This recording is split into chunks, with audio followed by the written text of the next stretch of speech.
Last time हमने देखा कि अब्राम ने लॉट और उसके फैमिली को कैसा बचा दिया और मेल्कीसेदेक राजा के साथ उसका कैसा व्यवहार हुआ।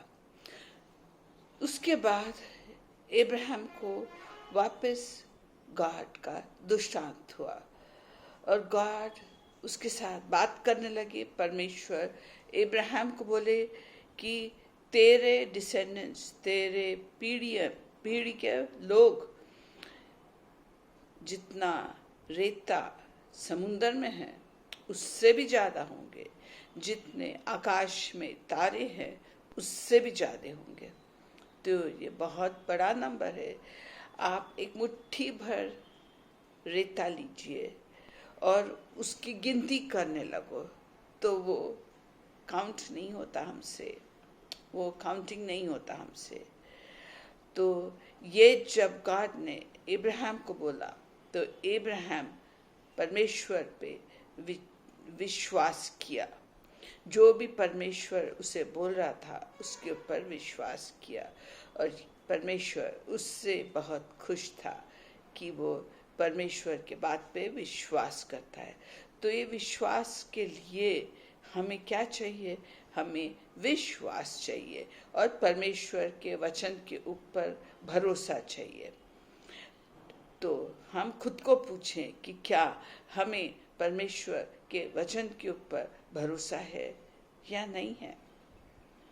तो अब्राम ने एक गैया का बच्चा काटा, एक बकरा काटा, एक मेंढरा काटा, एक कबूतर काटा और एक पिजन काटा और वहाँ रख दिया।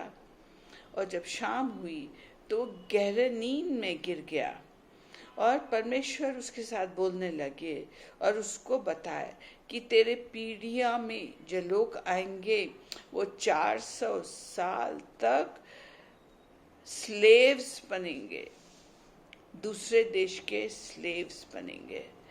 और गॉड उससे ये सब बता के फिर जब अब्राहम उठा उसने देखा कि परमेश्वर का अंगार, ये जो जानवर उसने काटा था उसके बीच में से गया और परमेश्वर ने उसकी ये बलि स्वीकार की और उसे समझा कि ये जो प्रॉमिस गॉड दे रहा है उससे वो फर्म प्रॉमिस है, दृढ़ प्रॉमिस है और कुछ बदल नहीं सकता। फिर जैसा जैसा टाइम होने लगा सारा ठहरी थी कि अब उसे बच्चा होगा, अब वो कंसीव करेगी, लेकिन नहीं हुआ।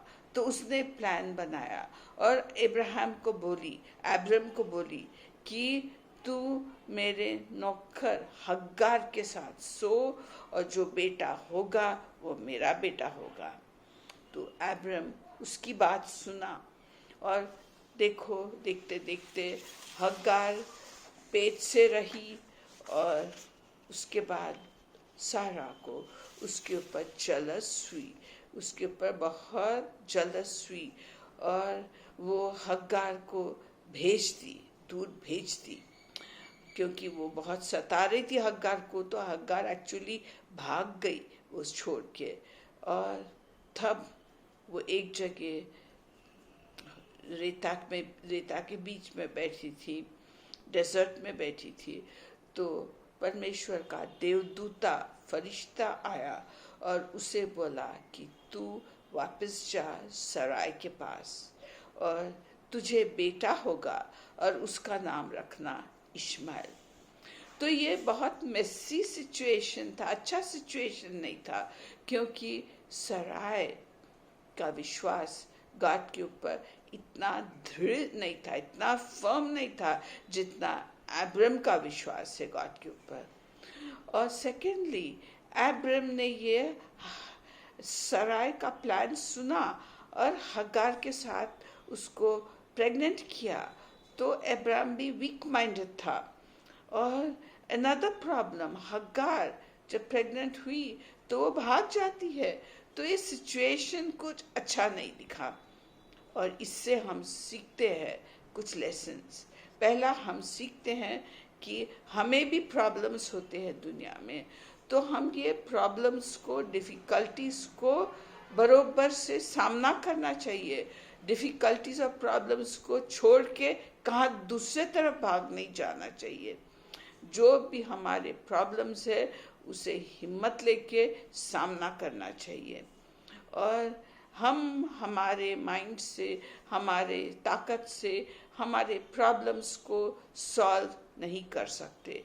हम गॉड के ऊपर, परमेश्वर की चंगाई पे विश्वास करके, परमेश्वर के लीडिंग के ऊपर विश्वास करके चलना चाहिए।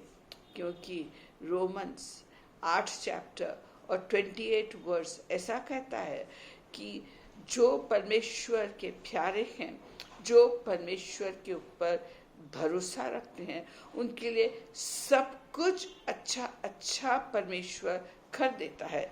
तो क्या तुम क्या मुश्किल सिचुएशन में है तो अपने दिमाग से, अपने ताकत से प्रॉब्लम को सामना मत करो। तुम परमेश्वर के ऊपर भरोसा रखो, प्रार्थना करके परमेश्वर को बताओ, और खुद अपने दिमाग से, अपने इंटेलेक्ट से जो हम सॉल्व करते हैं तो ऐसे प्रॉब्लम्स आ जाते हैं। जैसा सराय ने अपना दिमाग यूज़ किया और हगार प्रेग्नेंट हो गई। फिर हम देखते हैं कि हगार को बेटा हुआ और उसका नाम इश्माइल रखे। और अब्राम जब इश्माइल पैदा हुआ तब वो 86 इयर्स का था और बूढ़ा और हो रहा था, और गॉड का वचन उसके मन में था, लेकिन उसने अपनी पत्नी का सुन के ये सिचुएशन में गड़बड़ कर दिया। तो नेक्स्ट टाइम हम देखेंगे क्या होता है।